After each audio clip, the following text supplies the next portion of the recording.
So hello guys, आज हम बात करेंगे acid peptic disorder hyper acidity, जिसको अम्ल पित्त भी बोलते हैं। तो ये होता क्या है, ठीक है। तो अम्ल पित्त जो है वो एक्सेसिव, मतलब कि बोलते हैं ना जो आयुर्वेद में, कि बहुत ज़्यादा जो है आप कुछ तीखा खा लिए, कड़वा खा लिए, या मतलब कशेला ऐसा खाना अगर आप खाओगे तो आपको अम्ल पित्त हो सकता है, ठीक है। दारू ज़्यादा पीने से, चाय ज़्यादा पीने से, टबैको ज़्यादा इंटेक करने से, ठीक है। उसके अलावा एनसेड ड्रग्स हैं, गैस्ट्रिक इरिटेंट ड्रग्स हैं, ठीक है। मतलब एंटीबायोटिक्स वगैरह आप ज़्यादा अगर यूज़ करते हो तो आपको ये प्रॉब्लम आ सकती है। इरेगुलर डाइट हैबिट है, suppression of natural urges, stress and anxiety, अनुपदेश में जो रहते हैं उनको। उसके बाद है शरद और वर्षा ऋतु। ये सब अम्ल पित्त के पॉजिटिव फैक्टर्स हैं। उसके बाद क्या क्या है clinical features: acidic eructation, burning feeling over abdomen, neck and chest, indigestion, loss of appetite, vomiting tendency, constipation, ठीक है। अब आयुर्वेदिक कंसेप्ट देखते हैं कि एसिड पेप्टिक अल्सर या अम्ल पित्त का क्या रहता है।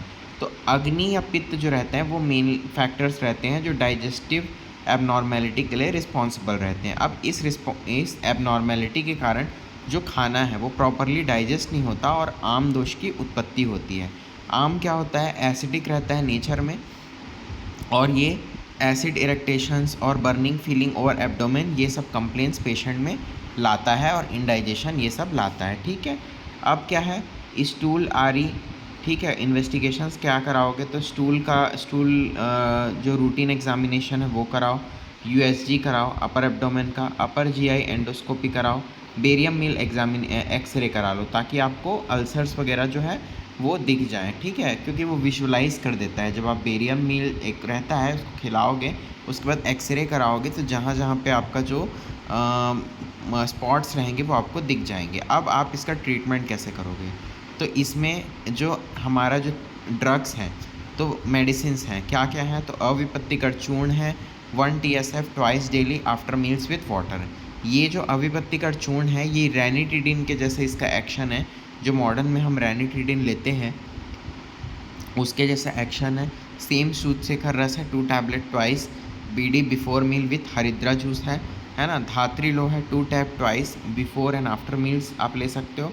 उसके बाद है कामदुदा रस, ठीक है। ये 250 mg है, प्लस गिलोई सत्व 250 mg। इसका एक डोज डेली आप लो बिफोर मील्स विथ हनी। इसमें मेनली आपको बिफोर मील खाने के पहले लेना है, क्योंकि गैस्ट्रिक जूस जो है वो खाने के पहले जो है एक आपका जो रूटीन रहता है कि इतने टाइम आपको भूख लगेगा, तो उस समय वो जूसेस जो हैं वो सेक्रेट होने लग जाते हैं, तो उसके लिए ये मेडिसिन पहले लेनी पड़ती है। उसके बाद है भुक्त पाक, एक टैबलेट लेना है TDS में खाने के बाद, ठीक है, वाटर के साथ। या लवन भास्कर चूर्ण है वो भी 2 ग्राम लेना है खाने के बाद, ठीक है। अब क्या है, पंचसकार चूर्ण जो है वो बेड टाइम में लेना है। तो ये जो है अगर कॉन्स्टिपेशन हुआ तो ही लेना है, और बहुत मतलब पेशेंट को बहुत टफ़ वाला जो कॉन्स्टिपेशन है, जो बहुत डिफ़िकल्टी से जाता है, वो वाला कॉन्स्टिपेशन अगर पेशेंट को है तब आप पंचसकार चूर्ण यूज़ करो, वरना नॉर्मल त्रिफला चूर्ण से भी आप विरेचन करा सकते हो।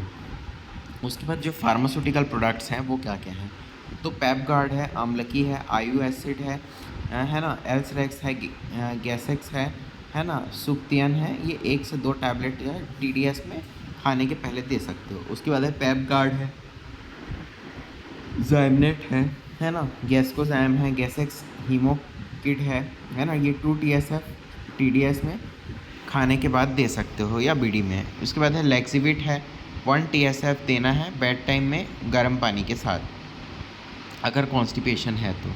और यष्टि मधु जो है वो 1 टैबलेट देना है TDS में बिफोर मील्स, ठीक है। अब होम रेमेडीज़ आप क्या क्या यूज़ कर सकते हो, तो डेली 300 to 500 ml वाटर जो है अर्ली मॉर्निंग एम्प्टी स्टमक आपको पीना है ना। नॉर्मल पानी पी सकते हो, ठीक है। हरिद्रा का जूस है 2 TSF डेली आपको बिफोर मील लेना है। उसके बाद है मुलेठी का पाउडर है 3 ग्राम डेली विथ वाटर लेना है 2 बार। आंवले का पाउडर है या आंवलकी रसायन है 3 ग्राम ट्वाइस विथ वाटर है। एलोवेरा का जूस है या आपका त्रिफला जूस है 30 ml डेली लेना है। पुदीना, मंडूकपर्णी, सेंटेला एशियाटिका का जो जूस है वो भी बहुत इफ़ेक्टिव रहता है ना। उसके बाद है धान्या खीम है, green coconut water is also used. ये सब पित्त को शमन करने में बहुत अच्छा हेल्प करते हैं। आप अगर पढ़ोगे जब डिटेल में कि एलोवेरा हो गया, ये दाह शामक बहुत अच्छा होता है ना। और पुदीना वगैरह ये देखना कि आप गर्मी में पुदीने का जूस पीते हो तो ये क्या होता है, पित्त का ना शमन करता है, ठीक है। उसके बाद जो हैवी जो डाइट्स हैं, है ना, ऑयली, स्पाइसी, कोल्ड ड्रिंक है, कॉफ़ी है, ये सब आपको अवॉइड करना है और स्ट्रेस वगैरह नहीं लेना है। और फ्रेश वार्म मतलब कि बासी खाना नहीं खाना है। तो ये आज हमने एक छोटा सा टॉपिक था एसिड पेप्टिक अल्सर डिसऑर्डर या हाइपर एसिडिटी के बारे में बात किया, ठीक है। सो आज का वीडियो यहीं तक। Thank you.